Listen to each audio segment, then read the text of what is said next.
ஓடுதா? சக்கரை ஆலை ஓடுதா? இல்ல.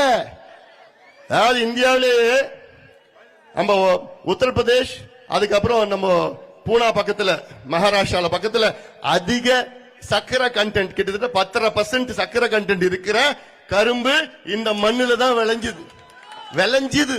நான் விளையிறதுன்னு நான் சொல்லல. இப்போ யாரும் போடுறது கிடையாது. ஏன்னா இல்ல, காசு இல்ல, சக்கரை ஆலை மூடிட்டாங்க, வேலை இல்ல. எப்பேற்பட்ட ஆளு இது? எப்பேற்பட்ட ஆளு? ஏன் அது இது வரைக்கும் முதலமைச்சர் ஏன் இது கொண்டு வரல? ஏன் திறக்கல? ஏன் விவசாயிகளுக்கு அந்த நிலுவை பாக்கி கொடுக்கல? ஏன்? ஆனா அவருக்கு ஒண்ணும் தெரியாது. அவருக்கு ஒண்ணும் தெரியாது, கொடுக்கவும் போறது கிடையாது. இந்த பகுதியில் அவ்வளோ தக்காளி, புளி, மரவள்ளி, மாம்பழம் எவ்வளோ இருக்குதுயா. அதுக்கு என்னையா பண்ண? ஒரு ஃபேக்டரி, ஒரு குளிர்பதன கிடங்கு, கோல்ட் ஸ்டோரேஜ். ஏன்? என்ன? ஏன்?